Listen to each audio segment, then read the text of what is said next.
Buenas tardes. I want you to turn to the person next to you. I want you to look them in the eye, and I want you to introduce yourself as a genius. Let's begin.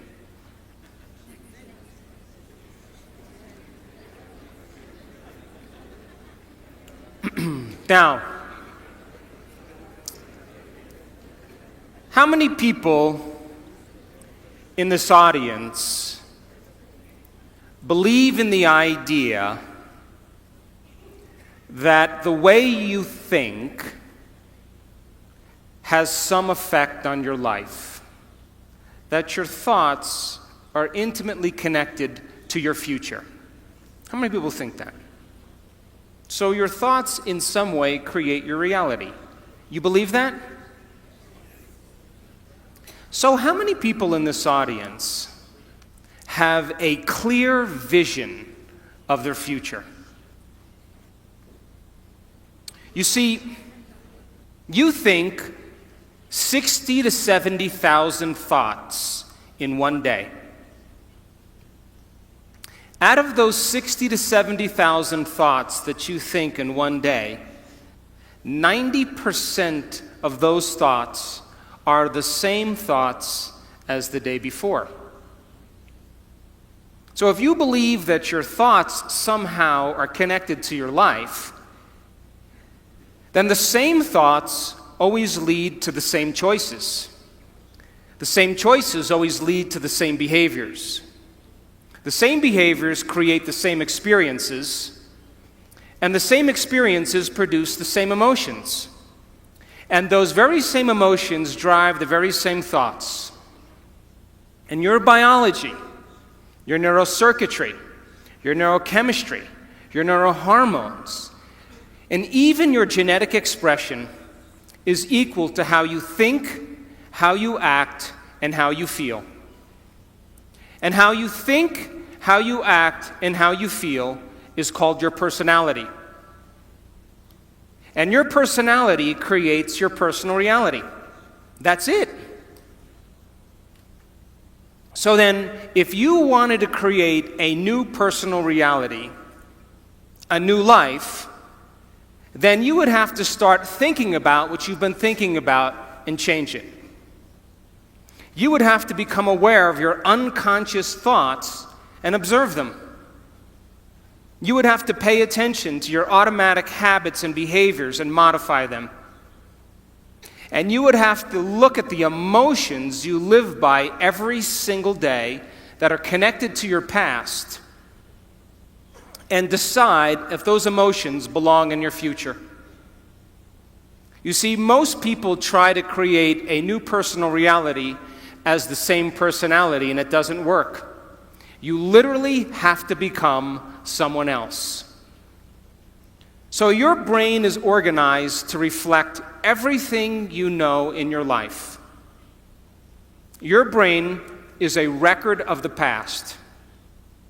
It's an artifact of all the things you've learned and experienced to this moment.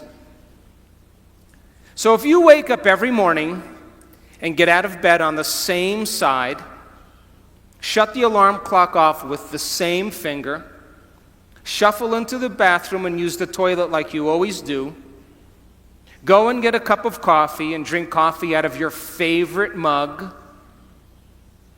then get in the shower and wash yourself off in the same routine way, drive to work, get to work, see the same people that push the same emotional buttons, do the same things that you've memorized and do so well, then hurry up and go home, and hurry up and check your emails, and hurry up and check your Facebook, and then watch your favorite television show, then hurry up and go to bed. Here's my question. Did your brain change at all that day? We could say that you were thinking the same thoughts, performing the same unconscious actions, living by the same emotions, but secretly expecting your life to change. So there's a principle in neuroscience. And the principle says Nerve cells that fire together wire together. So if you're thinking the same thoughts, making the same choices, demonstrating the same behaviors, reproducing the same experiences that stamp the same networks of neurons into the same patterns, and then produce the same emotions, you're going to hardwire your brain into a very finite signature. Because as you fire and wire the same circuits in the same way, those circuits begin to become more connected. And by the time you're 35 years old, this is science now, we become a set of memorized behaviors, unconscious habits, automatic emotional reactions, beliefs and perceptions, and even attitudes that function just like a computer program. And if you do something over and over and over again, the repetition of those actions over time conditions your body to know how to do it better than your mind. And a habit is when your body knows better than your mind, where you've done something so many times that the body now knows how to do it better than the brain. And so 95% of most people's behaviors, attitudes, thoughts, beliefs, emotional reactions are subconscious programs. So why is that important? Because you're here this week to learn new information. And every time you learn something new, you make new connections in your brain. That's what learning is. Learning is forging new synaptic connections. Physical evidence as a result of your interaction in the environment and the footprints of consciousness is called learning, making new connections. And the Nobel Prize laureate Kandel in the year 2000 found that when people learned one bit of information, they doubled the number of connections in their brain from 1,300 connections to 2,600 connections. But if they didn't review that information, if they couldn't repeat it, if they couldn't remember it, those circuits pruned apart in hours or days. So if learning is making new synaptic connections, then remembering is maintaining and sustaining those connections. And you are here this week to learn vital information about creating a future and be defined by a vision of the future instead of the memories of the past. Because if you are not defined by some vision that is bigger than you, and you are not passionate about that vision, then you're left with the old hardware of the past in your brain, and you will be predictable in your life. So would you agree then? New thoughts, new information should lead to new choices. New choices should lead to new behaviors. And new behaviors should create new experiences. And new experiences should produce new emotions. And those new emotions should drive new thoughts. And that's called evolution. So if your brain is a record of the past, and you don't have a vision of the future, then you are living in the past. And you will never arrive at that new future. How many people understand what I'm talking about? So now, feelings and emotions are the end product of past experiences. And you can remember experiences better because you can remember how they feel. And when you're in the midst of an experience, all of your senses plug you into the environment. And as you're gathering all of this vital data from your external world, all that information rushes back to your brain, and it causes jungles of neurons to organize themselves into networks. The moment those neurons string into place, the brain makes a chemical, and that chemical is called a feeling or an emotion. And once you feel that emotion, you create a long-term memory. Now reason this with me. If feelings and emotions are the end product of past experiences, and you are feeling the same way every single day, doesn't that mean nothing new is happening in your life? And if those feelings and emotions drive certain thoughts, and you can't think greater than how you feel, because you had events in your life that have branded you emotionally, and you feel sadness or guilt or shame or unworthiness or insecurity, all of those emotions are created from past experiences. And when you feel those emotions, and those emotions drive certain thoughts, and then those thoughts make certain chemicals for you to feel the same emotion, and then those emotions drive certain thoughts, the repetition of that cycle then conditions the body to memorize that emotional state better than the mind. And now your body literally is in the past.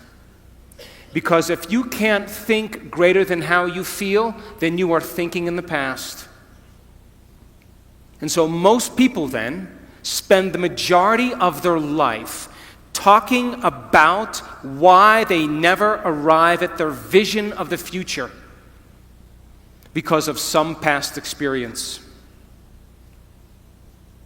And so if feelings and emotions are the end product of past experiences, you remember your first kiss, you remember your wedding, you remember the birth of your children, you remember catching a fish off the coast of Manzanillo with your 3 best friends, because you caught the fish and it was a new experience and you felt great. And then you went to the casita and you cooked the mahi-mahi and you drank Sauvignon Blanc and the wind was blowing off the sea and the sun was setting and you made a long-term memory. But you also have memories that are connected to trauma and crisis, to disappointments.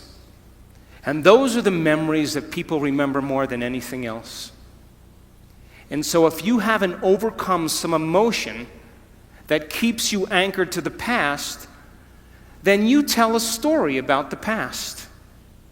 And people say, I am this way because of this experience that happened to me 15 years ago. I am this way because of some event that happened 30 years ago. And from a biological perspective, it means I haven't been able to change in the last 15 or 30 years. And Scientific American, a prestigious magazine, says that 50% of what you talk about in your past isn't even the truth. You make it up. Because you don't have the same brain that you did 15 years ago or 30 years ago. So then your brain and body are typically in the past because thoughts are the language of the brain and feelings are the language of the body. And how you think and how you feel creates your state of being. So if you think insecure thoughts, in a matter of seconds, you are going to feel insecure. The moment you feel insecure, your brain is monitoring how you're feeling, and you think more insecure thoughts, which then makes you feel more insecure. And the repetition of that cycle conditions the body to become the mind of insecurity. And then the person says, I am insecure. And whenever you say, I am anything, you are commanding your mind and body into a destiny. So then, how do people change? They wait for crisis, trauma, disease, diagnosis, loss. Something has to go wrong in their life where they feel so uncomfortable that they finally make up their mind to change. And why is that? Because after the trauma or the crisis, they don't feel like of themselves. And the moment they don't feel like themselves, they could actually observe themselves. Because they're looking at themselves through the eyes of someone else. But my message is, why wait? You can learn and change in a state of pain and suffering, or you can learn and change in a state of joy and inspiration. So then, if your brain is a record of the past, and you are living by the same emotions that have defined you for the last 10 years, and you keep thinking the same thoughts that make the same chemicals, and those same chemicals drive the same thoughts, then your body, as the unconscious mind, does not know the difference between an actual experience in your life that creates an emotion and an emotion that you're creating by thought alone. And so your body is believing it's in the same past experience 24 hours a day, 7 days a week, 365 days a year. And your body is programmed into the past. And you can't create a new future holding on to the emotions of the past. How many people understand what I'm talking about? So then, when you react to someone or something in your life, you have a choice. That when an event changes how you feel, there's a chemical change that's taking place in your body. And most people don't think they can control their emotional reactions. And so then when you react to some coworker or some relative or somebody in traffic, the moment you react emotionally, you are altered chemically. And if you don't know how to control your emotional reaction after that event, and you allow those emotions to linger for hours or days, you know what that's called? That's called a mood. Hey, Juanito, what's wrong with you? Oh, I'm in a mood. Really? Why are you in a mood? Well, this thing happened to me 4 days ago, and I'm having one long emotional reaction. And if you keep that same refractory period going on for weeks or months, that's called a temperament. Hey, why is she so angry? I don't know. Why are you so angry? Why are you so bitter? Why are you so enchilada?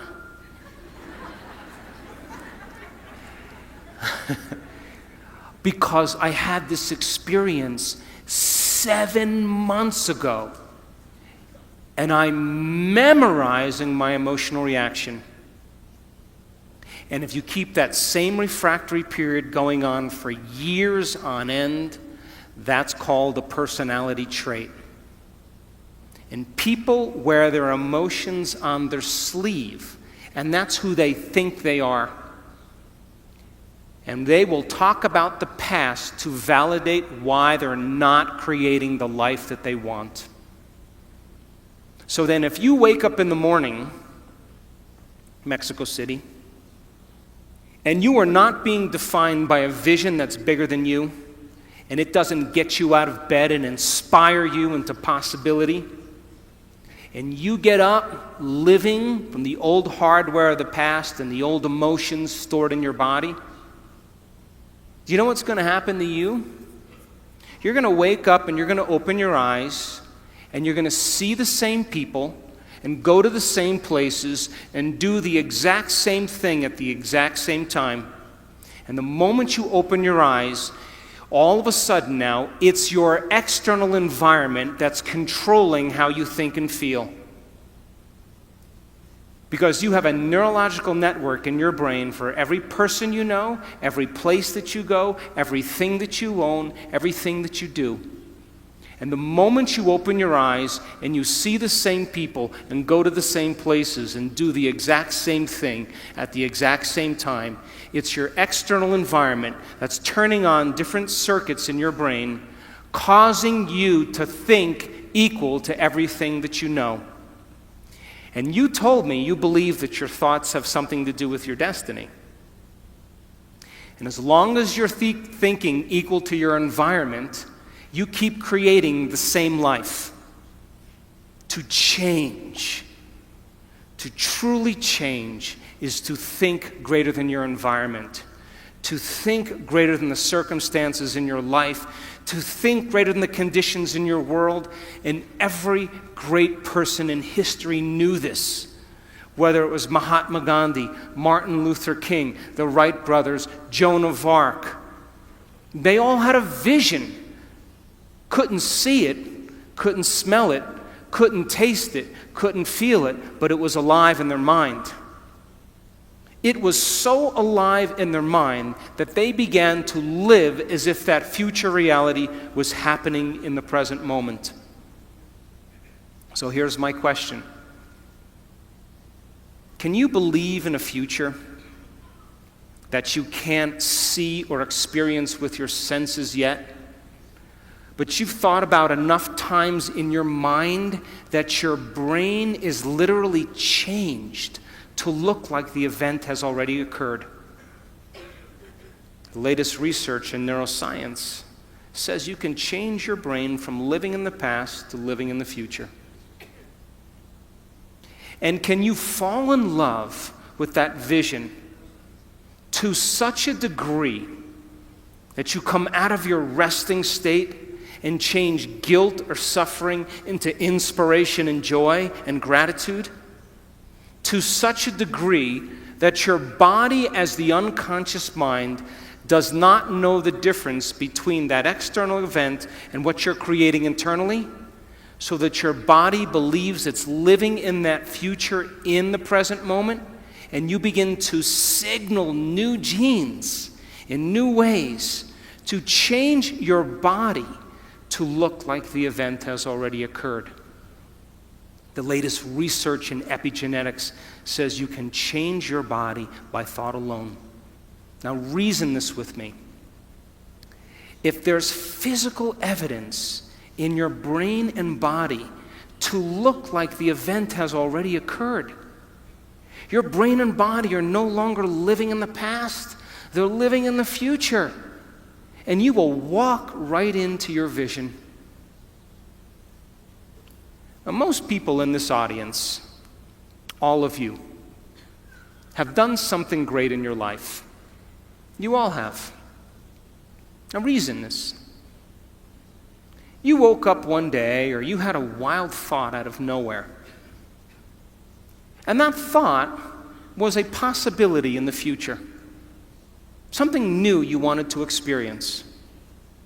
And the moment you started thinking about this experience, the moment you started contemplating this potential reality, you turned on a part of your brain called the frontal lobe, the crowning achievement of the human being. It's 40% of your entire brain. It is the creative center. And it has connections to all other parts of the brain. And the moment you said, what would it be like to be a leader? What would it be like to be successful? What would it be like to have this vision come true? The moment you asked that open-ended question, you turned on this part of the brain. Because the rest of the brain is just a bunch of automatic programs. And now the frontal lobe, the creative center, wakes up. And it has connections to the entire brain. It's the CEO. It's the boss. It's the symphony leader of the brain. And the moment you get creative, the frontal lobe begins to select different networks of neurons that are stored in your brain from things you've learned or experienced. And as you begin to think a what-if question, it begins to select these different networks and begins to seamlessly piece them together, and making your brain fire in new sequences and in new patterns and new combinations. And whenever you make your brain work differently, you're changing your mind. Because mind is the brain in action. Mind is the brain at work.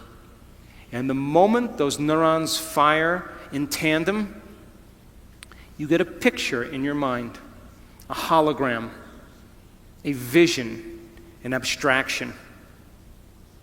And for those people who are passionate, that thought that they're thinking begins to create an elevated emotion. They become inspired. They feel enthusiastic, in theos, filled with God. They become passionate. They started to open their hearts. And all of a sudden, they're combining a clear intention with an elevated emotion. And it's the combination of a clear intention and an elevated emotion in our research over and over again that proves then the person now is changing fundamentally, changing biologically, changing internally. And their brain and body are moving from living in the past into living in the future. How many people are still with me? Yes? So then think about this.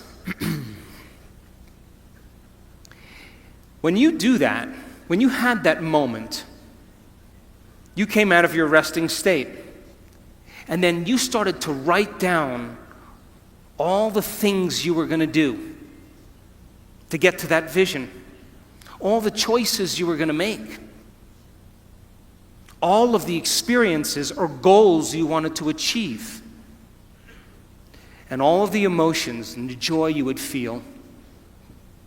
And when you were doing that, you were setting your sights towards that destiny. And then you did something really brilliant. You wrote down the choices you weren't going to make. You became aware of the behaviors you weren't going to demonstrate. You began to review certain experiences you wanted to stay away from. And then you looked at the emotions that would bring you to a lower level, and you began to separate the old self from the new self. And when you begin to do that, and you're observing the old self, it means you're no longer the program. Now you're the consciousness observing the program. And that's when you begin to objectify your subjective self. Now reason this. Let's say you've had some pretty rough experiences in your past. And those experiences caused you to feel sad and unworthy and guilty and judgmental. And you've gotten so used to feeling guilty and unworthy and judgmental that that's just feels normal to you. And then because you feel kind of victimized, then you blame people and you complain and you make excuses and you feel sorry for yourself, and that's your personality. And all of a sudden you say, today, I'm not going to do that any longer, because that's the old self. And then you start off your day and it goes really well for about 2 hours. And then all of a sudden, the moment you realize that you're no longer making the same choices as the day before, you are going to feel uncomfortable. It's going to feel unfamiliar. It's going to be uncertain. There's going to be some unpredictability. And we now know that people would rather hold on to their guilt and unworthiness than to step into the unknown, because at least they can feel something. And so the moment you stop making the same choices that you always make, get ready, because it's going to be uncomfortable. And that's the moment you're heading towards the new self. And we call it stepping into the river of change. But now, remember, 95% of who you are is your body as the mind. You know, you've done something enough times that your body does it better than your brain. So you may actually complain unconsciously, because your body does it all the time. And all of a sudden you say, no complaining, no more blaming, no more feeling sorry for myself, no more talking about other people. I'm going to stop. You know what happens, don't you? The body starts sending signals to the brain. The body's been conditioned that way.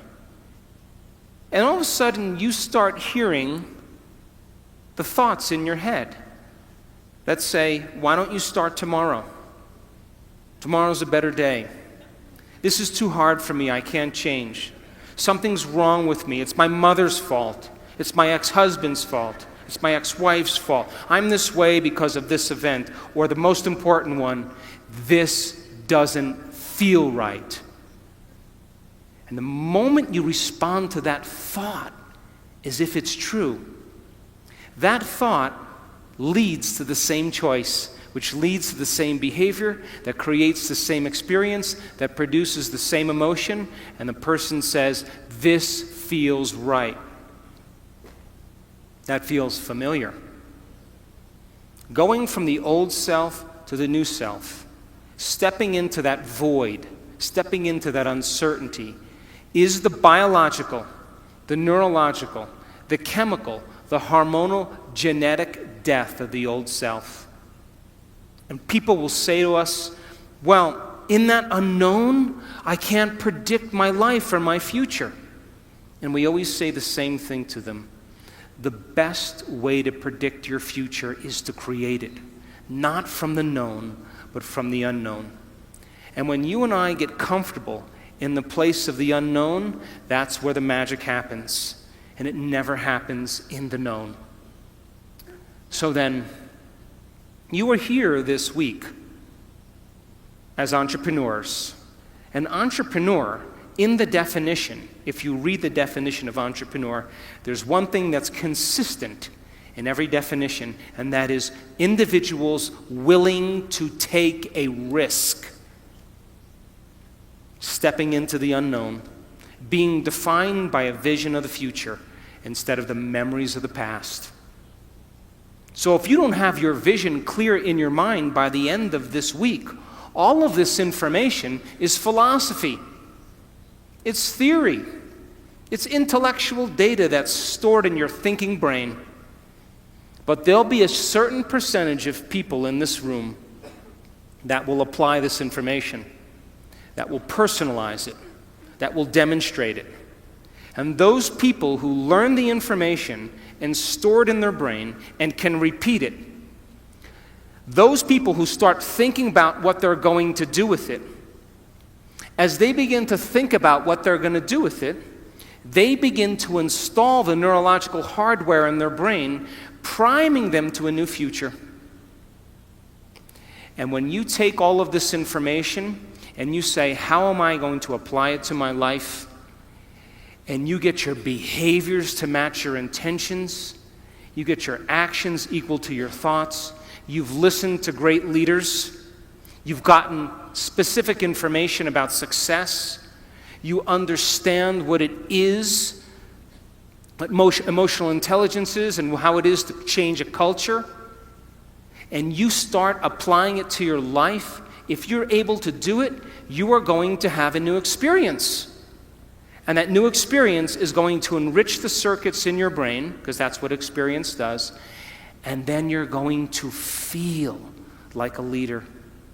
You are going to feel successful. You are going to feel clear.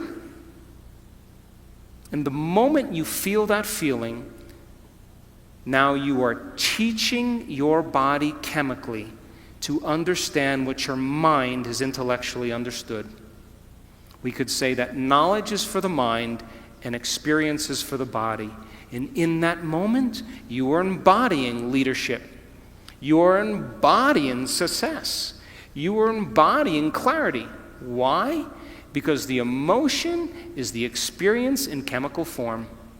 And the moment you feel that emotion, you're teaching your body chemically to understand what your mind has intellectually understood. You are embodying knowledge. But now here's where the expert comes in. If you've done that experience once, you have to be able to repeat it. And great people in the world who are uncompromising, they keep working to reproduce the experience. And if you can reproduce that experience over and over again, neurologically and chemically, you will condition your body to become the mind of it. Now it'll be innate in you. It'll be second nature. It'll be easy. It'll be familiar. It'll be common. It'll be automatic. You've done it so many times that it is now who you are. So our job's then to go from philosopher to initiate to master. From mind to body to soul. From knowledge to experience to wisdom, and from thinking to doing to being. And you and I have all the biological and neurological machinery to do this. But some people will get all of this information and it'll be philosophical. They'll never apply it. Those people who actually apply it and have the experience once will think that that's defining them. But people who really embody and make it innate in them, the true leaders of the world, it becomes who they are. They don't have to think about leadership. They are leadership. They don't have to think about success. They are success. It's become who they are. And so I want to show you some slides now to piece this all together so you begin to understand exactly what I'm talking about.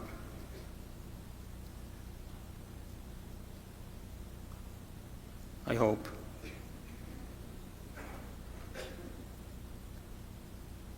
Here we go. So our research, and we've worked with many companies in the United States and in Mexico and in Europe. We've worked with Sony Entertainment, we've worked with Cisco, we've worked with Coca-Cola, we've worked with Pepsi, we've worked with a lot of different companies around the world. And we know that if you give people information, wow, this is a weird clicker, huh?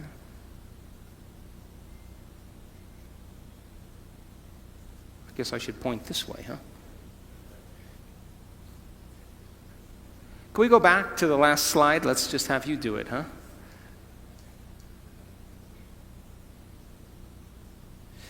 We know that if you give people...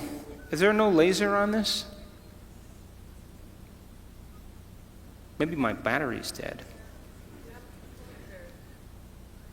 I have the what? I have a pointer?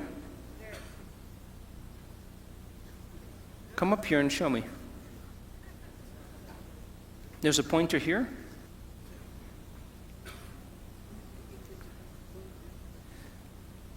Oh, this is where I have to point. Oh, I get it. If you give people sound information, and then they can repeat that information, they're wiring it in their brain. They're creating a new model of understanding. If you show them how to apply that information, if they do it properly, they will have some type of transformation.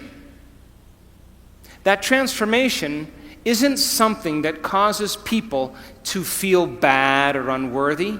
It causes them to open their hearts. It causes them to feel joy, to feel gratitude. They feel differently. And if you're able to then create that elevated emotion and you teach people more information, they will continue to transform themselves, and that's called evolution.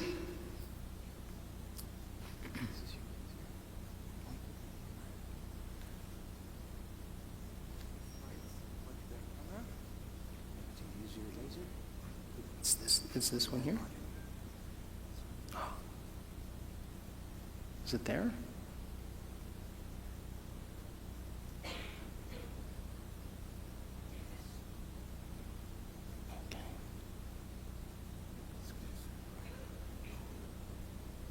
Yeah, I think that's what it is. Okay.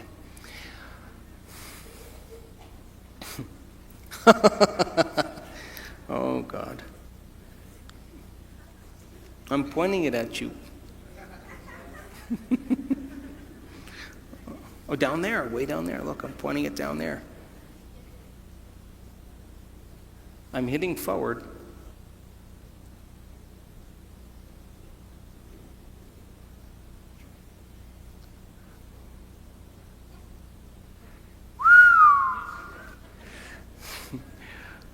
Okay, now let's get it to work. So, if you think the same thoughts always lead to the same choices. The same choices lead to the same behaviors. The same behaviors create the same experiences, and the same experiences produce the same feelings, and you're now caught in your old self. But new thoughts should lead to new choices, and new choices should lead to new behaviors. New behaviors should create new experiences, and new experiences should create new emotions, and that should inspire evolution. We say that your personality creates your personal reality. And your personality is made up of how you think, how you act, and how you feel. We could say that your personality is your state of being. So now, geniuses, if you keep thinking the same thoughts, keep demonstrating the same behaviors, keep living by the same feelings and emotions, your personal reality is going to stay exactly the same. But if you have new thoughts that lead to new choices, that demonstrate new actions, that create new experiences, that cause you to feel differently, you will begin to walk into a new future. How many people understand this? So most people try to create a new personal reality as the same personality, and it doesn't work. You literally have to become someone else. So, crossing the river of change, going from the old self to the new self, requires you stepping into the unknown. And if you are now in the unknown and you feel uncomfortable because you're leaving guilt behind, you leave unworthiness behind, you see, the biggest problem with most people is they want to create wealth, but they feel lack. They want a new life, but they feel unworthy. That's mind and body in opposition. And our research shows that you can teach people how to recondition their body to a new mind. And when that occurs, they begin to create very powerful things in their life. So now, let's talk about the neuroscience of culture, because there is a neuroscience to it. You have a brain that looks just like the person sitting next to you. And if I was to screw off the top of your heads and take out your brain and your partner's brain, someone sitting next to you, and I went like this, and I set them out, you probably wouldn't be able to tell them apart, because you share the same structure in your brain. And we call that universal traits, and we call it gross anatomy. Now, because you share the same brain as the person sitting next to you, you smile when you're happy, you frown when you're sad, you sleep at night, well, this is Mexico, you sleep kind of late at night and get up kind of late in the morning. Come on, I'm kidding. And, you grab a stick the same way, we speak a language, and because we share the same gross anatomy of the brain, we have very universal traits that we have in common. How many people are with me? But now, how your brain is wired is your individuality. And that's the minute architecture or the minute structure of the brain. So then, your brain is wired different than the person next to you because you have different experiences. But if you share the same experiences because you're in a relationship, then you have similar brains that are kind of relating. And relationships are built on common experiences. If we share the same experiences, we share the same emotions. And if we share the same emotions, we can relate with each other. So then, think about it like this. You have a hand. And because you have a hand, you have the same hand as the person next to you. There's only a certain amount of things you can do with your hand. But now, what makes you unique is your fingerprint. That gives you your individuality. And that is really the minute anatomy of something related to a hand. Are you with me? So now, what is the division that unifies both the universal traits and our individual traits? And the answer is culture. Culture. And culture is defined by the environment in which you live, the environment in which you work, the environment of your family. An environment is made up of just a few things. Are you ready? People, objects, things, places, time, pets, and that's pretty much your environment. So then, the culture of Mexico City, if I keep asking, I'll get it, huh?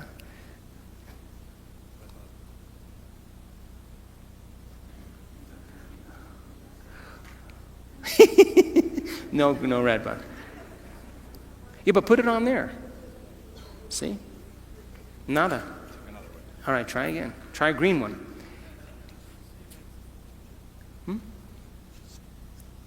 Okay, we're doing good. So the culture of Mexico City is defined by the environment. You eat certain foods, you like certain music, you relate with one another because of the environment in which you live in. And that culture is created from the environment, which is different than the culture of Mongolia. Because it's a different environment, and they have different traditions, they have different customs, because they've had to survive in a different environment. And so what unifies individual traits and universal traits is called culture. Now think about this.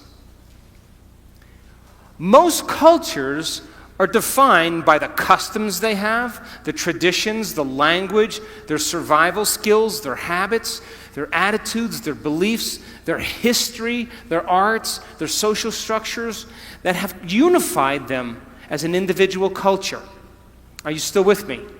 So the people you work with, the people you relate with, the people you interact with, you share a similar culture that bonds you both as an individual and as a species called human beings. And Mexicans are different than Australians because they live in a different environment and they have different traditions. You still with me? But we could say then that culture typically is defined by things that have worked in the past. So then, most cultures then have a choice. To create a new culture means then you have to define your culture as a vision of the future. But most people, their cultures are based on the past-present reality. What does that mean? We are in a changing world. And the world is changing faster than most people can keep up. And if you are going to stay defined by a memory of the past, you will not keep up with this culture because we are creating a global culture. So then, what defines the vision of the future to change a culture? And the answer is a very clear intention, a clear purpose combined with an elevated emotion. And when you combine a clear intention, like a vision of the future, along with an elevated emotion of inspiration and joy, you will create an empowered individual. But here's the problem. To the materialist who's waiting for their wealth to show up to feel abundant, they're in their past. The person who's waiting for the success to feel empowered is in their past. The person who's waiting for their healing to feel wholeness, they're in their past. The person who's waiting for their riches to come to feel gratitude, they're in their past. They're materialists.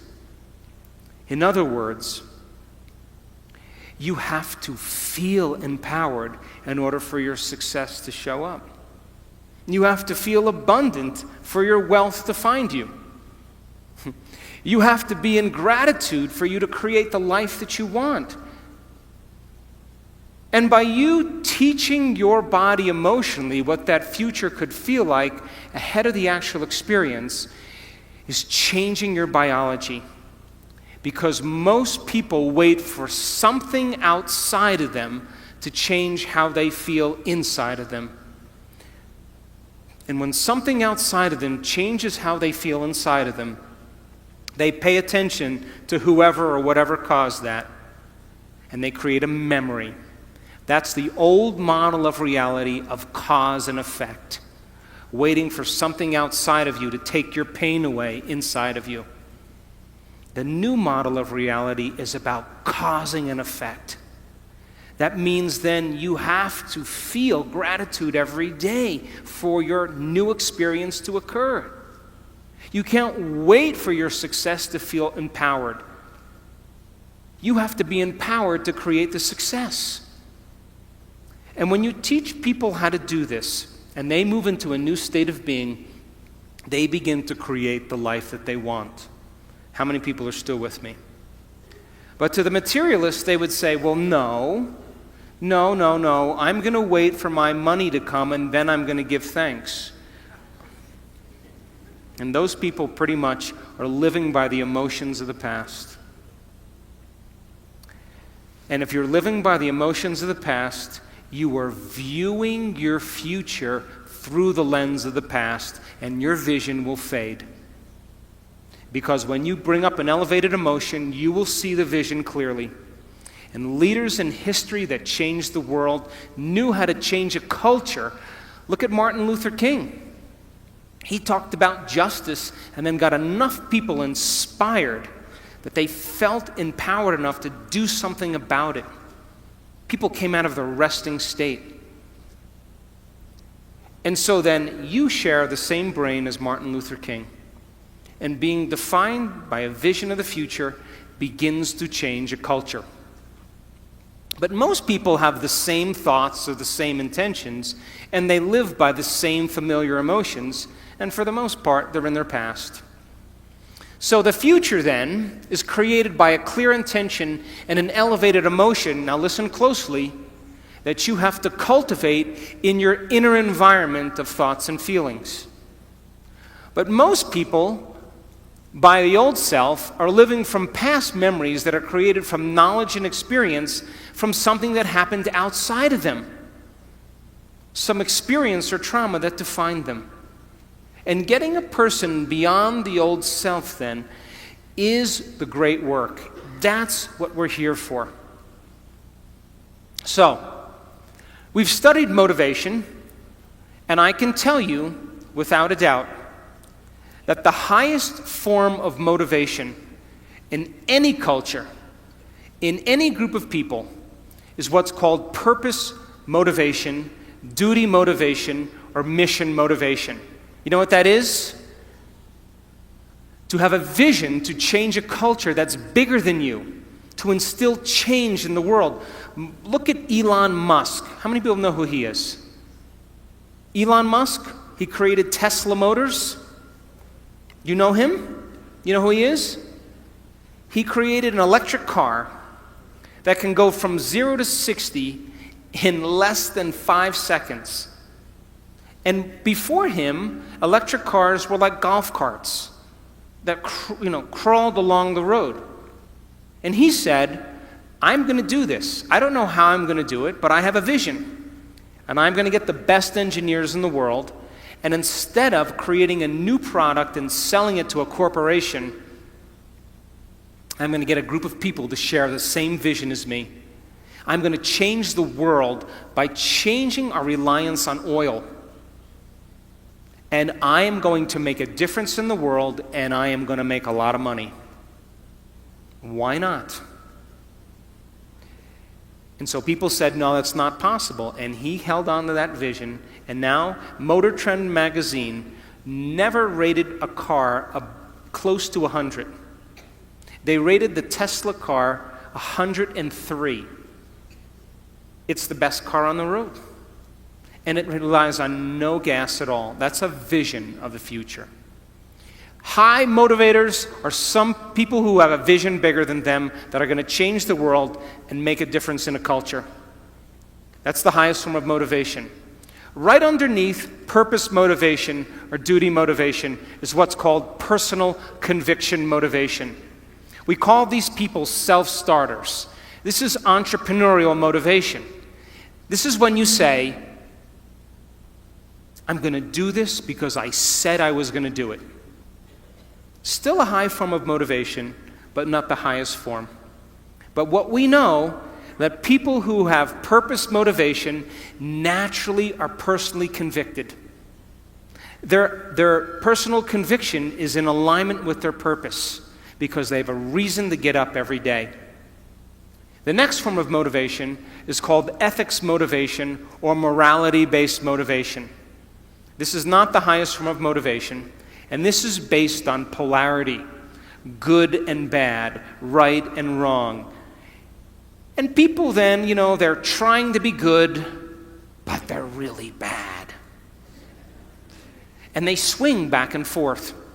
They preach one thing and they do something else. And a lot of the models that are based on, a lot of models are based on this.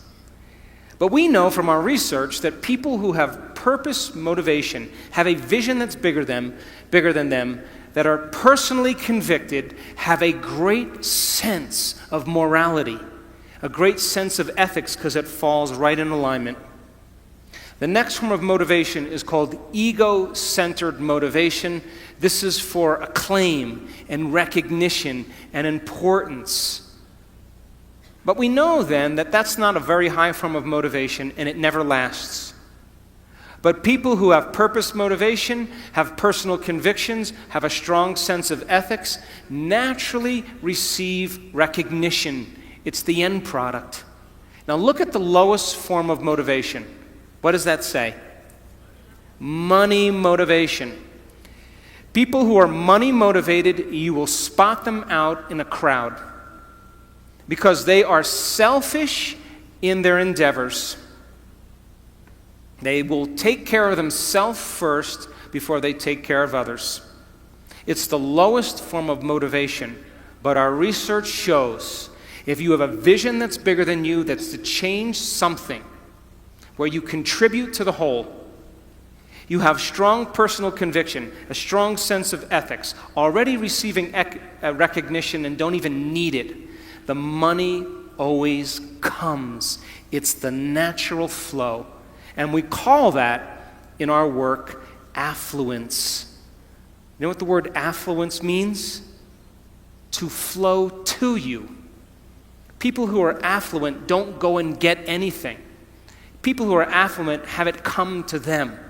That's who they are. It's a reflection of their state of being. How many people are with me? So then, when you have a purpose or a vision or a mission or an intent that's bigger than you, it means it signifies something that's ongoing. You could have a purpose to go east, and there's never an end to east. You could have a purpose to be healthy. There's always more health to have. You could have a purpose to be wealthy. There's never an end to wealth. You could have a purpose for knowledge, and there's never an end to knowledge. It signifies a direction. My purpose is to transform individuals in order to transform a culture. And I'm clear on that purpose, and it gets me up in the morning every single day. So then, how do you bring a vision from the world of possibility into the world of reality? From thought all the way down into matter. From what we say in quantum physics, from the wave of possibilities all the way down into the particle. From the immaterial, something that doesn't exist yet, into the material. From the world beyond the senses to the world of the senses. How do we do that? Well, it requires then setting up goals in alignment with your purpose. So let's just say you have a purpose to go in a certain direction. Your purpose signifies a direction, but your goals should always be in alignment with your purpose. And people who have goals in alignment with their purpose, their goals are a natural side effect of them being on purpose. What do I mean by that? Let's just say you lived in the United States, and you were living in Los Angeles, and your purpose was to go east. So you may set up the first goal to go from Los Angeles to Arizona. That's a short-term goal. And if you arrived at Flagstaff, Arizona, you would know that you were on purpose. Yes? And then you said, okay, my next goal is to make it to Santa Fe. I should say New Mexico. And if you arrive there, then you may go to Amarillo, Texas, and then, of course, Little Rock, Arkansas. All of these are in a direct alignment with going east, and then finally to Atlanta, Georgia. And if you kept clear on your purpose and you kept clear on your vision, then those goals would be a natural effect of you being on purpose. How many people are with me? So when you set up the goals in alignment with your vision or your purpose, and you arrive at your goal, that's how you know you're still on purpose. So then what about getting healthy? You may say, okay, I want to lower my heart rate. That's one of my goals. I want to lose, 10 kilos. I want to have more energy. I want to wear a new wardrobe and have a new relationship. This is the short-term goal at the beginning, and the long-term goal is at the end. And as long as you keep making the same choices, demonstrating the same behaviors, reproducing the same experiences, feeling the same way, you'll arrive at all of those goals. What about becoming abundant? You may say you want to be wealthy, and to me it doesn't matter. Wealth is a state of mind. You may want to start a new business. Once you start that new business, you may want to hire 2 new staff employees in 6 months. Then you may say you want to buy a company vehicle. And of course, then the next one is buy a new house. And then ultimately what? Make $1 million? Why not? If that's your goal, to reflect your purpose, then you should arrive at it. Are you still with me? How about learning knowledge? Is there ever an end to knowledge? You may want to get an associate's degree. And then you may want to get a bachelor's degree. And then you may want to get a master's degree. You may want to get a doctorate degree. And then you may want to finally do research. But all of those things are in alignment with your purpose, is it not? So what about this? Exploring space. Could you then, we placed the monkey in a spaceship. That was our first goal. Then we created satellites. And then we made it to the moon. And now we got technology to explore Mars. And then, of course, a distant planet. And ultimately enter the galaxy. So it would look like this. We send the monkey out into space, then we create a satellite, we go to the moon, we go to Mars, and as long as our goals are along the line of our vision, we'll always arrive at our destiny. Now, I want you to understand that there is a very specific formula for excellence. And the formula requires a person who has a clear purpose. But there are 2 other ingredients that put this together. The first thing is called competence. You know what competence is? Somebody who does something really well. The more competent they are, the better they are at doing something. The third thing is called accountability. Accountability means if you say you're going to do something, you do it. And if someone asks you to do something, you do it really well. And if you combine a person who's on purpose with a high level of competence and accountability, you have excellence in an individual. I run 3 companies, and all 3 companies, my teams, are very high on their purpose scale. They better align with my purpose. They have a very high level of competence, and they are very high on the accountability scale. And I don't even bother them. I never even manage them. Because if they're not competent, accountable, and on purpose, they're going to stand out with the rest of the culture, and other people are going to be doing their job, and they are not going to keep up. And I say to my staff, I run an Olympic-level team. You have to be able to play at an Olympic level. If you can't be competent and accountable on purpose, there's nothing personal. We just have to cut you because we're moving at a fast pace. So now, if you look at what it takes now to maintain a healthy culture, so that a group of people can work well together, it requires the same three things. A person who has a clear purpose, let's say your purpose was to change the world, and my purpose was to change the world. And if you and I shared the same purpose, we would be heading in the same direction. Would you agree? And if we're headed in the same direction, that movement in the same direction begins to create what's called trust. That invisible thing called trust. And if you're competent and accountable in moving in that direction, and I'm competent and accountable and moving in the same direction, you have trust in a community. And one of the biggest problems in the United States, companies that want to become Fortune 100 companies, this is their problem. Nobody trusts anybody because they're too competitive, they're angry, they have no emotional intelligence, they don't know how to work together in teams, and because of that, they have no trust in the community and the culture can't sustain itself. Are you with me still? So now, why do we lose sight of our purpose? Why do we lose sight of our vision? Why do we make the wrong choices? Why do we say we're going to do something and all of a sudden we do something else? And the number one reason is called stress. And when you see a predator in your life, like a lion or a cougar, you turn on a primitive nervous system called the fight or flight nervous system. And the moment you turn on that fight or flight nervous system, you are going to mobilize enormous amounts of energy to prepare yourself for some threat in your external environment. Now, Mexico, this is pretty adaptive. If you're being chased by a lion, you better have the energy. So when that happens, you're moved out of balance. Your pupils dilate, your salivary juices shut off, not a time to eat an enchilada. Your respiratory rate changes, your heart rate changes, and blood is sent to your extremities, and you're either going to run, fight, or hide. That's your three options. Run away, fight back, or freeze and hide. That's what people do. But what if it's not a lion? What if it's your mother-in-law? And you've had some tough experiences with your mother-in-law.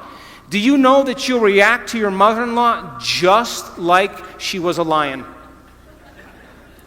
Now, what was once highly adaptive is now very maladaptive. Because as you see the coworker, as you respond to the news, as you make a judgment, as you get angry, you are turning on the same system as if you were being chased by a predator. And you are moving your brain and body out of balance. And the definition of stress is when your body moves out of balance. And all organisms in nature can tolerate short-term stress. The zebra gets chased by the lion. The zebra sees the lion, mobilizes all this energy, and now it escapes the lion. 15 minutes later, it goes back to grazing, and the event is over, and the body returns back to homeostasis. But human beings, we can turn on the stress response just by thought alone. Bills are adding up, rent is overdue, problems at work, and as you think about those problems, you turn on the stress response just by thought alone. And when you turn on the stress response and you can't turn it off, you are headed for some disease. Because no organism in nature can live in emergency mode for extended periods of time and expect to function healthily. So then reason this. The scientific facts are that 70% of the time people are living in stress. And when you live in stress, it's not a time to create. When you live in stress, it's not a time to be defined by a vision of the future. When you live in stress, it's not a time to go within or to learn. When you live in stress, all of your attention is on the outer world and not on the inner world because there's danger out there. And so people stop creating when they're living in stress, and now they are viewing their life through a lens of the past, and they lose sight of where they're going. So here's that definition where I talked about of creating different states of being. You react to an experience in your life. If you allow the chemicals to run for hours or days, all of a sudden you say, I'm in a mood. If it lasts for weeks or months, I have a bad temperament. If it lasts for years on end, it's part of my personality. And all you need is one experience to do this, and you'll forget about your vision. So we live in two states of mind. Our animal nature is to live in survival and to live in stress. And the chemicals of stress are highly addictive. Fear, anger, hostility, violence, anxiety, insecurity, guilt, shame, sadness, unworthiness, depression, they are all created from the hormones of stress. When people live by this state, they use the problems and conditions in their life to reaffirm the addiction to that emotion. They need it so they can get the rush of adrenaline. And this is why it's so hard to change. Because it is a scientific fact that the long-term effects of the hormones of stress push the genetic buttons and create disease. And I just said you can turn on the stress response just by thought alone. That means your thoughts can make you sick. So if your thoughts could make you sick, is it possible that your thoughts could make you well? That's what our research is about. And if you know that the hormones of stress are highly addictive, and you can turn on the stress response just by thought alone, you can become addicted to your own thoughts. And this is why change is so hard. Because people cling to those emotions because it makes them feel something. So living in survival is living in stress. It's being in what's called catabolism or tissue breakdown. There's disease, there's imbalance, there's degeneration, the emotions of fear and anger and sadness. People tend to be selfish when they live by the hormones of stress because when you're under stress, you got to take care of yourself. So keep putting things bad on the news, keep creating fear, keep showing war, keep people feeling less than, and of course, they'll stay selfish and never create community. It's a great way to control people. When you're living in stress, you focus on three things: everything in your environment, your body, and time. Because if you're being chased by a lion, you're going to put your attention on your body, you're going to become aware of where you're going to run in your environment, and you're going to think about how much time you have. And if you live by the body, the environment, and time, you are not being defined by a vision. Because a vision has nothing to do with your body, the environment, and time. It has to do with a thought. So then you're in emergency mode. You'll get very object-focused. You'll focus on something over and over again. How many people have problems and you keep thinking about your problems over and over again, over and over again? That's how survival works in the brain. You keep focused on your problems. You feel separate from possibility. You define reality with your senses. You're living by cause and effect. You don't see any possibilities. Of course, your brain and heart are incoherent. We've measured this thousands of times. In other words, when you are impatient and you're frustrated and you're angry, your brain gets out of balance. And when your brain gets incoherent, you get incoherent. We measure people's hearts. We just came from a beautiful event in Cabo San Lucas in Los Cabos, 500 people, training them how to train their brain and hearts. When you're impatient and frustrated, your heart gets incoherent. When you feel love and gratitude, your heart gets coherent. When you feel love and gratitude, your brain gets coherent. So then, people in emergency mode focus on knowns. They don't want the unknown. The unknown is dangerous. They want knowns and familiar. They lose their vision. The divine aspect of ourselves are the creative aspect of ourselves. That's when the body moves into homeostasis. We go from contraction to expansion. There's anabolism. There's body repairs itself. There's order. There's health. There's regeneration. The elevated emotions of love and joy, of trust, of knowingness, of gratitude, they begin to produce 1,300 new chemicals that begin to heal the immune system. The hormones of stress produce 1,200 chemicals that last for 90 seconds to 2 minutes that alters how we think and feel. But isn't your definition of an addiction something you can't stop? So if I said, hey, I know you're really angry, but why don't you stop? If you can't stop your anger, then you're addicted. Valid or not, justified or not. If you can't stop your sadness, then you must be addicted to those chemicals. But those chemicals only last for 90 seconds to 2 minutes, which means, I tell my kids this all the time, well, they're older, but when they were younger, if you're angry for more than 2 minutes, you're faking it. So, when you open your heart, you're selfless. When you're in that creative state, you're not defined by things, you're not defined by your body, you're not defined by time. We know this, we've studied it in the brain thousands of times. A creative person forgets that they even have a body. They forget about the things and people in their life, they forget about time. They're in the creative state. And my definition of creation is when you forget about yourself. You go from selfish to selfless, and that's when you're at your best. We've proved it thousands of times. Of course, energy is created. There's always growth and repair. People tend to go from a narrow focus to possibility, to an open focus. They feel connected to their vision. They feel connected to people. They feel connected to something greater. They're already defining reality beyond their senses. They're living no longer as a victim, which means most people think unconsciously that their personal reality is creating their personality. If your personal reality is creating your personality, then you're a victim. But if your personality is creating your personal reality, you're a creator. So now they're causing an effect. They're no longer living by cause and effect. They see possibilities. Brain and heart are in a state of coherence and balance. And of course, they crave the unknown. They want the experience. They want the adventure.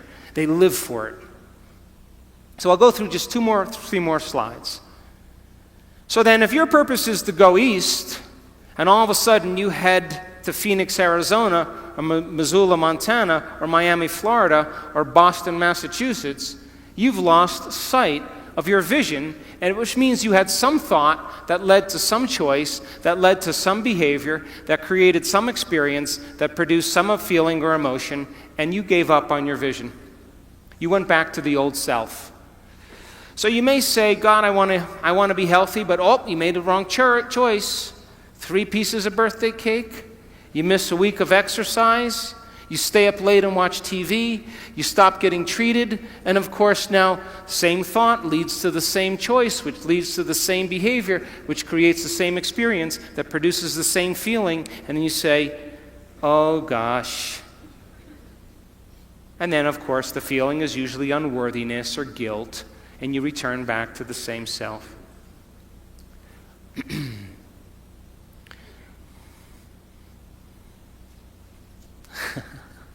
I want to show you one slide, okay? I want to show you what it looks like when you learn something new. You have 100 billion neurons in your brain. 100 billion neurons. The number of connections you have in one neuron is between 10,000 and 40,000 connections. If you took 100 billion sheets of paper and you stacked them on top of each other, it would be 5,000 miles high. That's the distance from Los Angeles to London. If you took a scoop of gray matter, the size of a grain of sand, you would have 100,000 neurons in it with over 1 billion connections. Now, I'll stop right after this slide. Learning is making new synaptic connections. Every time you learn something new, this is what's happening in your brain, geniuses. If you learned one bit of information today, your brain did this. Boom. That's learning. Physical evidence as a result of your interaction in the environment. Every time you learn something in your brain, there's a physical change that takes place, and learning is making new connections. Are you with me? This is how fast it happens, too. That's learning. If you learn anything this week, you've made a footprint.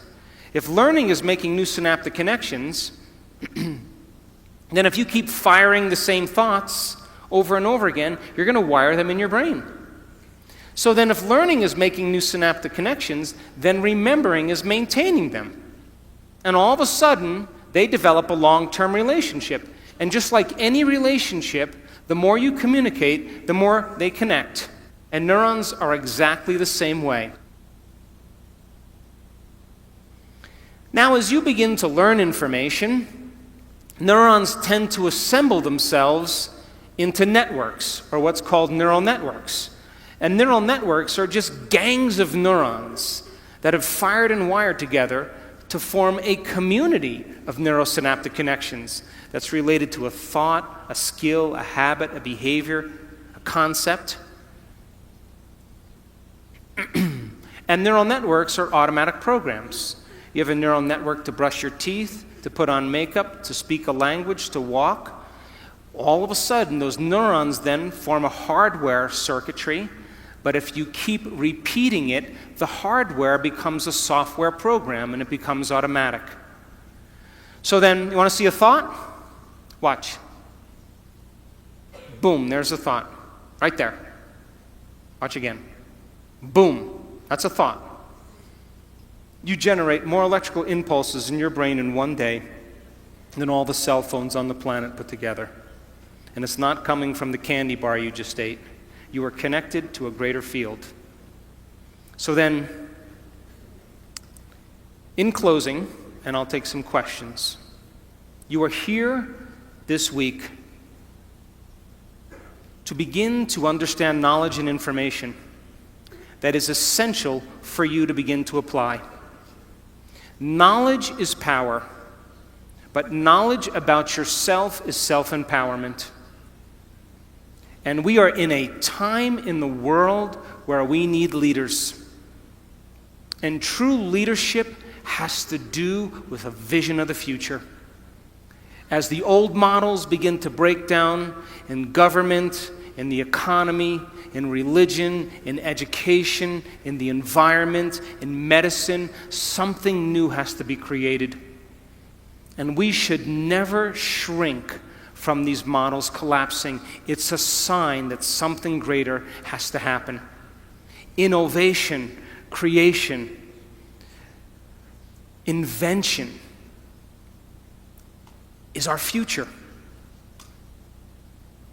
And that, are you willing to every day revisit that vision and get clear on your purpose and begin to take steps towards that destiny and give up the emotions of the past that keep you enslaved to the same person?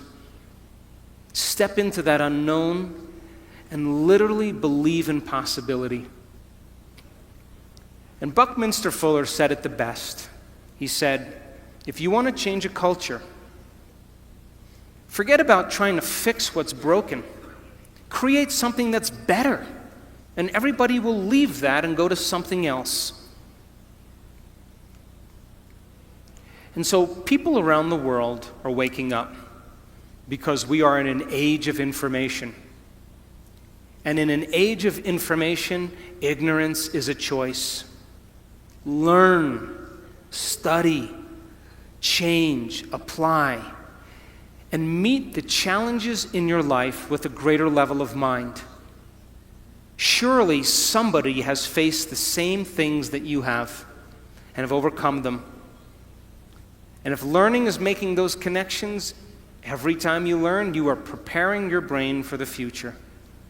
But be willing to be original. Be willing to be defined by that vision or that dream. And if every day you keep it alive, sooner or later, that experience or that vision is going to find you. And that's when we go from being selfish to being selfless. And that's when we give people permission in our lives to follow us because we are no longer talking about it. We're living it. Thanks for listening.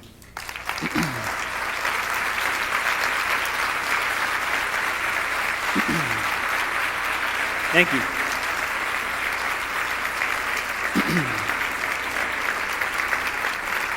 So, they asked me to leave a certain amount of time for questions. So I will do a few minutes of questions. If anybody has any questions, you can give the mic to the people that are standing up. I'll let the mic runners pick the people.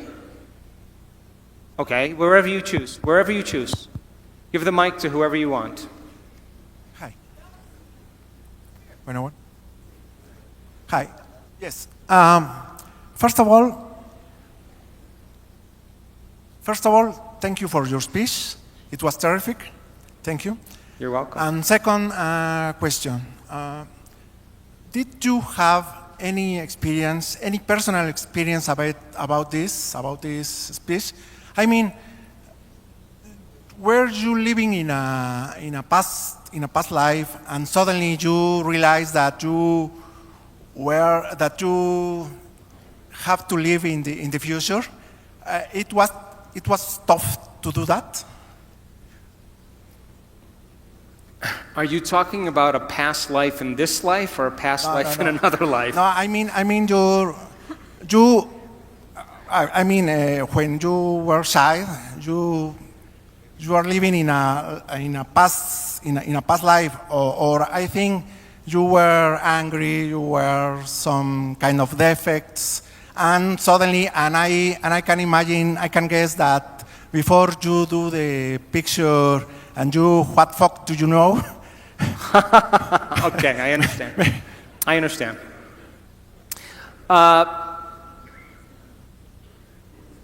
I never planned on doing any of this.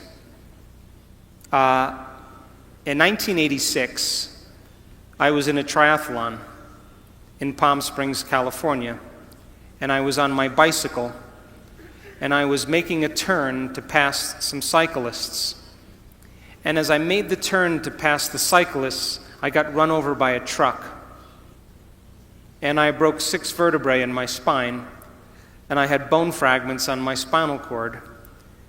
And the doctors, 4 experts, told me I would never walk again and I would be paralyzed. So in order for some people to wake up, they need a wake-up call. And that was my call. I decided against the surgery, a radical surgery where they take out the entire back part of my spine and screw in these rods. I decided against the surgery in 1986, and I thought, I'm not going anywhere, I'm not doing anything. Let's see if I can heal this with my mind. Now, nobody at this time had any idea that it was even possible. As a matter of fact, the doctors thought I hit my head on the ground and that I had a head injury because nobody said no to them. But you know, when you're trying to create something like a miracle, you will always be considered a fool or insane because nobody else is doing what you're doing. It's unconventional. It's outside the beliefs of a culture. But if you pull it off, you'll be considered a saint, a holy man, a genius, a mystic. And so I was willing to lose everything for a thought or an experience. And I went through a very dark night of the soul after my injury. Because I wanted to heal myself, and I was impatient, I was angry, I was frustrated, I was unfocused, and I couldn't get my mind to do what I wanted it to do, which made me more angry. But every day, I had this thought in my head: the power that made the body heals the body. I kept hearing it in my head. The power that made the body heals the body. And so I thought maybe I can take my attention off of everybody and everything and go within. And let me connect to this power, this intelligence, and begin to give it a plan, a template, a design. And for 6 weeks, I would start doing it every morning. And then I'd think about living in a wheelchair. And then I'd start all over again, and then I'd think, should I sell my house? Should I sell my practice? And I realized I was focusing on what I didn't want to have happen instead of what I did want to have happen. And that's what the hormones of stress do. They cause us to pick the worst thing in our future and emotionally embrace it and be prepared for it. Because anything less, there's a better chance of survival. And so for 6 weeks, I went through hell. Because I would start reconstructing my spine and I would lose my attention. But I never gave up. 3 hours every day going within. And at the end of 6 weeks, I was able to go through my entire internal process without losing my focus. Because I reasoned that this intelligence, this consciousness had awareness. And awareness is paying attention. So it was paying attention to my thoughts. So just like you know when someone's paying attention to you, they're present with you. And so I had to reconstruct my spine, but when I lost my attention, I would have to stop and start all over again because it wasn't a clear design.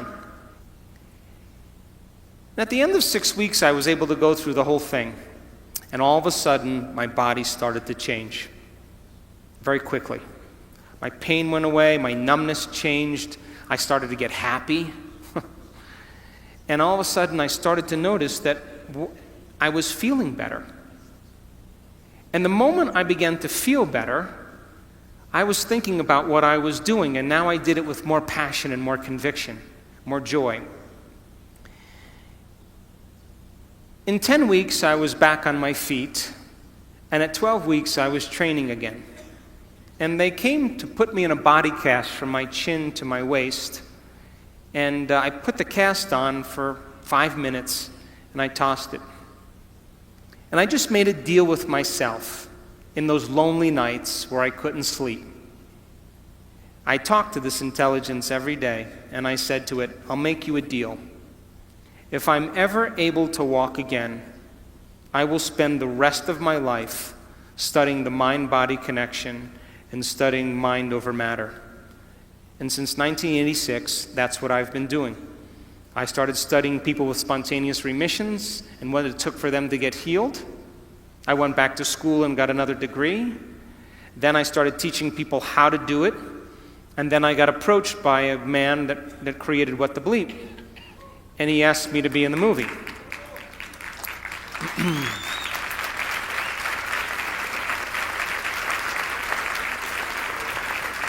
But there were 2 questions that people asked after What the Bleep. Number 1, how do you do it? That's a good question, huh? The second question is, if your personality creates your personal reality, and I have to change my personality to create a new personal reality, why the hell is it so hard to change? I thought that was a great question. And so we started teaching workshops and teaching people how to change. And in the beginning, we didn't see much change. And now, 10 years later, we are measuring people doing the uncommon. We are measuring people doing the miraculous, of healing themselves of diseases, of creating better lives for themselves. I just came from Los Cabos, and the miraculous was happening at that event. Common people like you are doing the uncommon, and you don't have to be a Buddhist monk. You don't have to be a nun with 40 years of devotion. You don't have to be an academic. You don't have to be a scholar. It's time that common people are privileged enough to do the uncommon.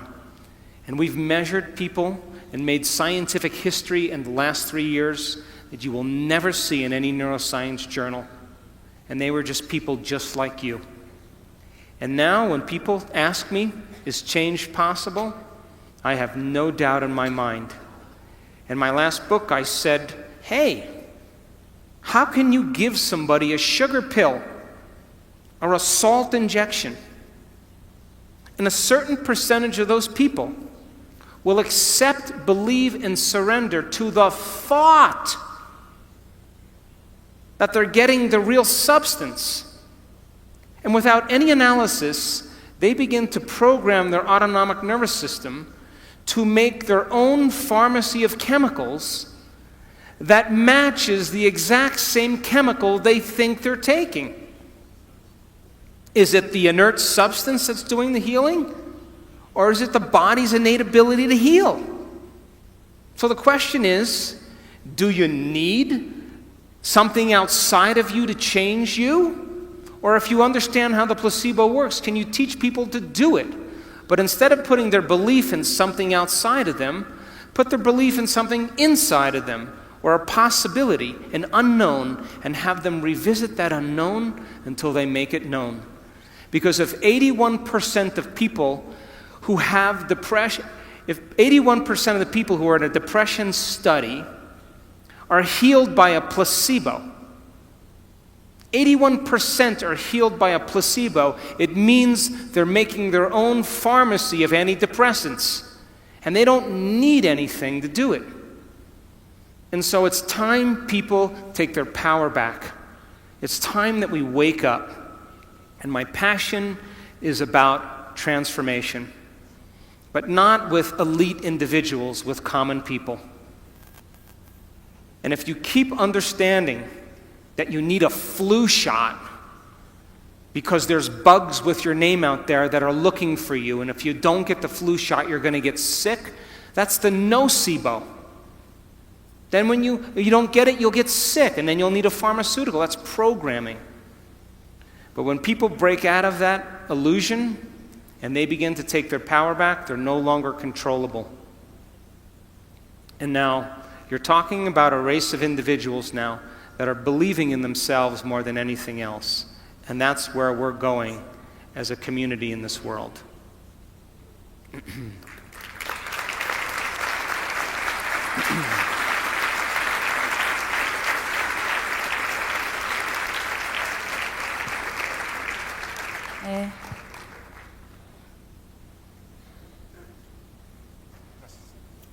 Hi, so a quick question. On our way to achieve our purpose, I am assuming that to make each goal a completement, planning might be a good tool.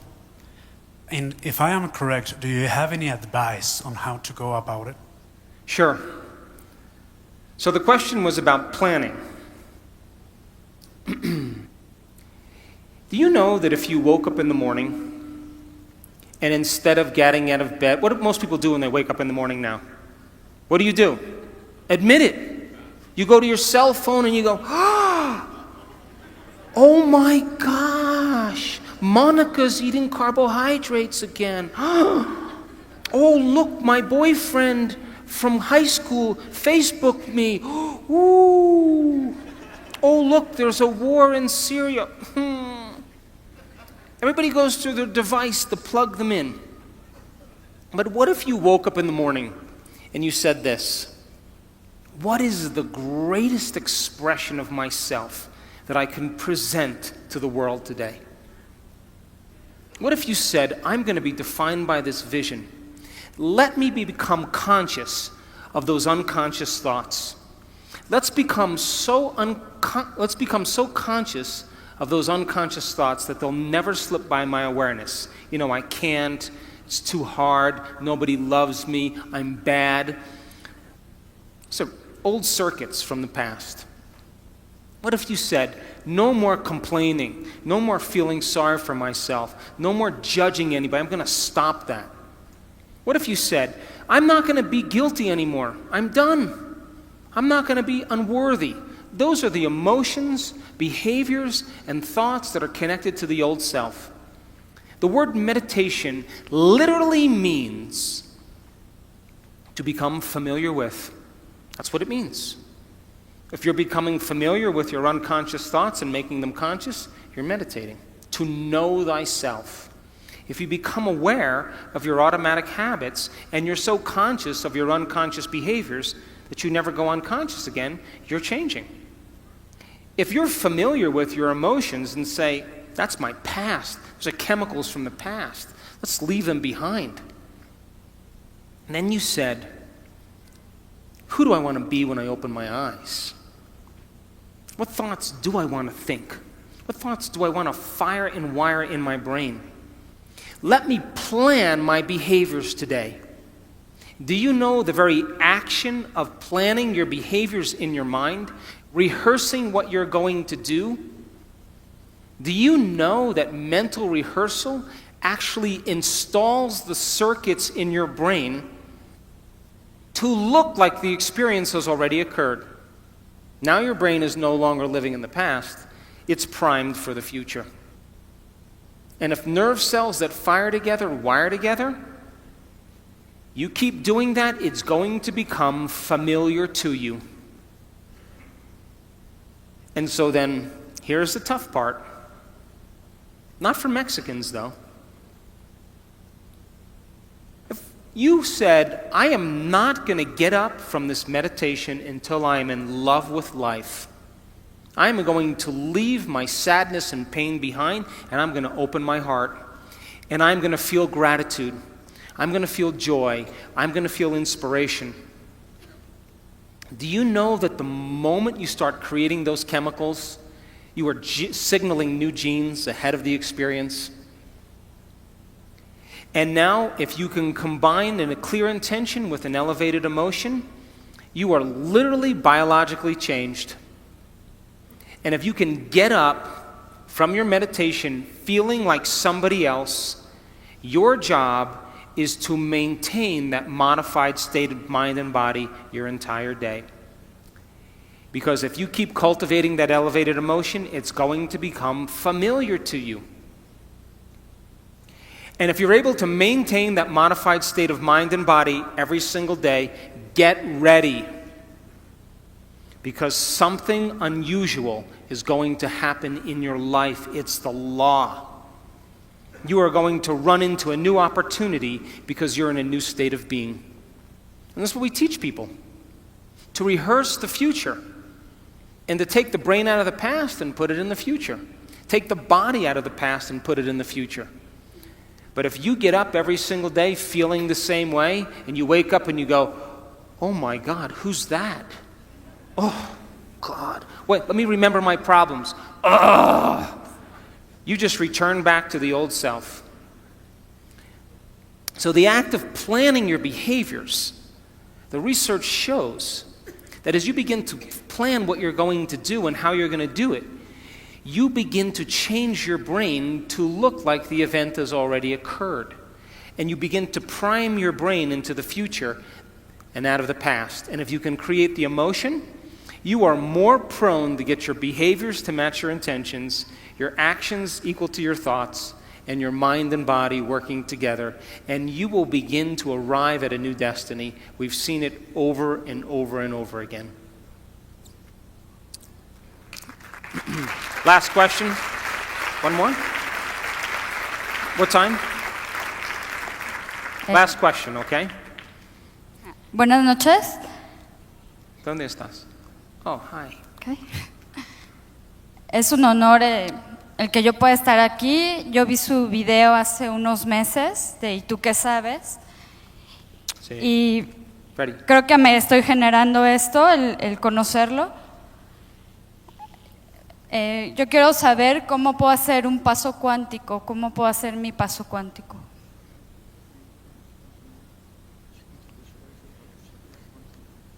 How to make the quantum leap. And you want me to answer that in 2 minutes or 3? Look, No. what is the simple definition of quantum? Quantum physics says that your mind and matter are so intimately connected that it's impossible to separate the two. That matter has a mind, and mind is in matter. And you can't pull them apart. And so, Newtonian physics, the world we live in, is the physics of the predictable. Okay, we're going to shoot a rocket to the moon. We need to know the distance, we need to know the speed, and because we can figure out all of those elements, we could say that Newtonian physics, we can predict where we're going. We can predict how much time it takes. But the quantum model of reality is about the unpredictable. It's about this place of uncertainty. And so in quantum physics, it's amazing because when they started studying the very tiny particles in atoms, like electrons and photons, they expected that those particles would behave like planets rotating around the sun, predictably, but they don't. They respond to mind. And so now, all of a sudden, the quantum physicist comes along to measure the electron. And the electron goes from a wave of possibility, and all that energy collapses into a particle, and it's called collapsing the wave function. They turn their back and no longer look and observe the electron, and it turns back into energy. So mind is affecting matter. So, I have drank martinis with quantum physicists till sunrise, hundreds of times. And they always say, well, the observer effect works really well for the tiny, small subatomic particles, but not for the very large. And I always say the same thing to them. Yeah, the observer does work for the very tiny and not for the very large. But what if we're poor observers? What if we can get better at observation? In other words, if you wake up every morning and you do the same thing that you've been doing for the last 10 years, then you're caught in the predictable world of Newtonian physics. And if you're doing the same thing over and over again, we can take your past and lift it up and set it on your future, and it's going to be exactly the same. So then if you're viewing your life from the same level of mind every single day, then you are collapsing the same possibilities into the same reality. So if you teach people then to find the present moment, in quantum physics, all possibilities exist in the present moment. But most people's brains are anticipating the future based on the past, and they're not present. So then it requires training. It requires people retreating from their lives and practicing finding the present moment and beginning to change their habits and their thoughts and their behaviors. However, when you live by the hormones of stress, most people don't know this, but there's an invisible field of energy around your body. And when you react to someone or something, you draw from this invisible field and you turn it into chemistry. And the field around your body shrinks. How do I know? I measured it. And now you're more matter and less energy. You're more particle and less wave. And most people then, when you are matter trying to change matter, you always try to force the outcome. You try to control the outcome. You try to predict the outcome. And people then get competitive, or they hold on, or they manipulate, or they cheat, or they steal, because that's the only way they can get what they want. But the quantum model of reality, when you are truly in the present moment, and we've measured this in brain scan after brain scan, you forget that you're a woman. You forget your name. You forget your age. You forget your culture. You forget your past. You forget your future. If you forget that you have a body, you forget that you have parents. When you're truly in the present moment, you go from putting your attention on your body, your environment, and time, to becoming nobody. No one, no thing, nowhere, in no time. You become a thought alone in possibility.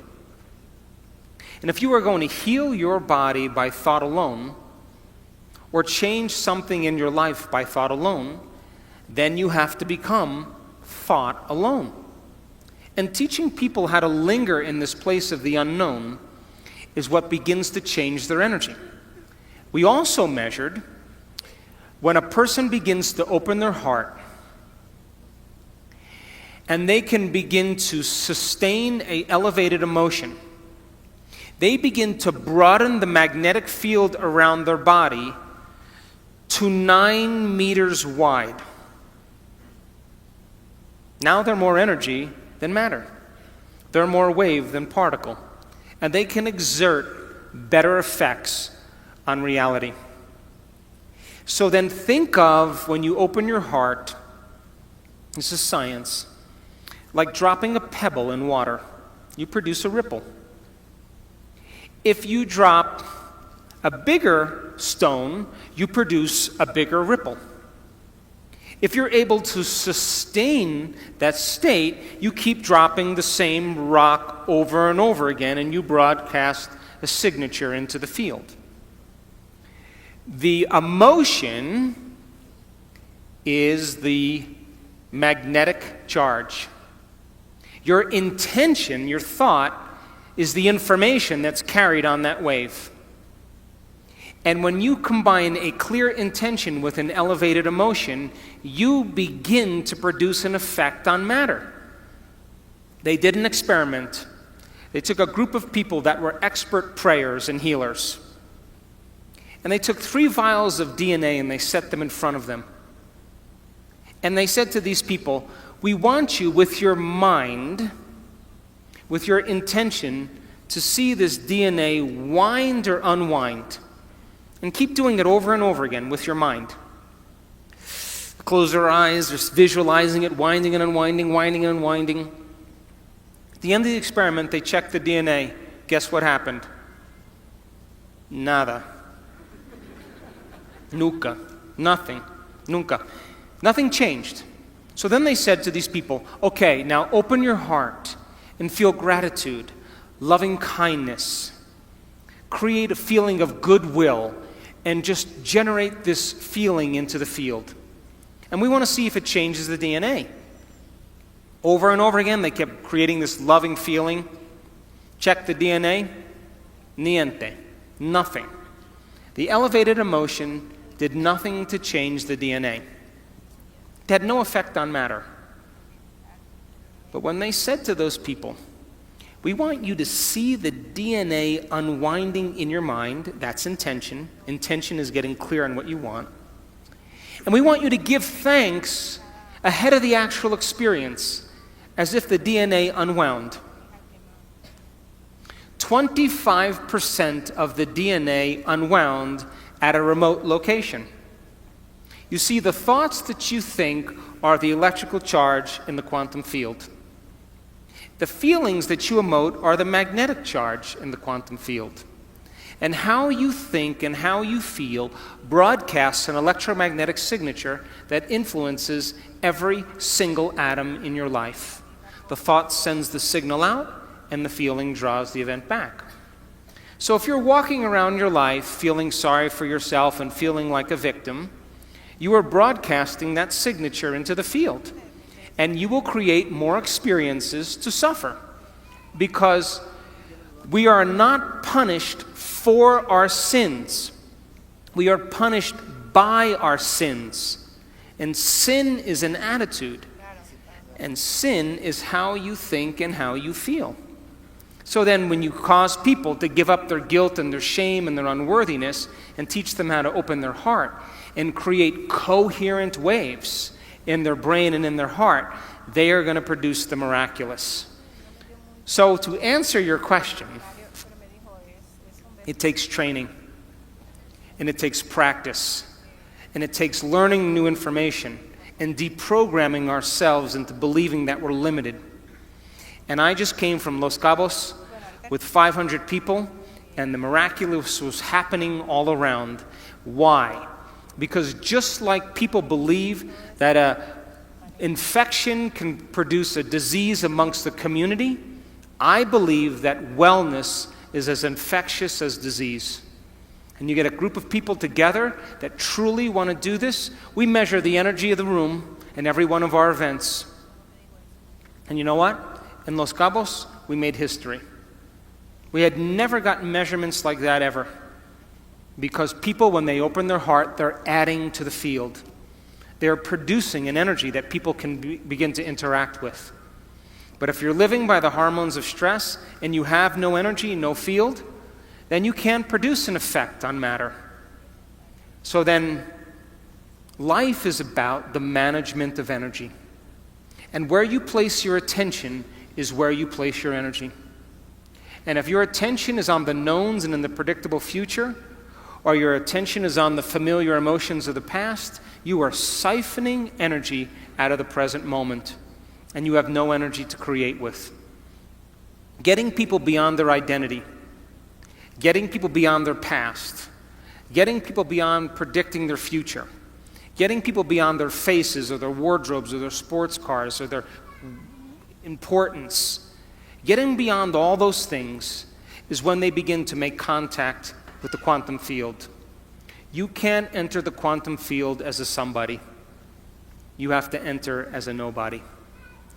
And when you're able to do this and practice it really well, you will begin to do what's innately your birthright, and that is to create an unknown or wonderful experience in your life. So it just takes practice in order to do it. And I'm happy to say that in the last event we just had, I just came from Los Cabos, amazing miracles and amazing stories and great people that were doing the amazing. So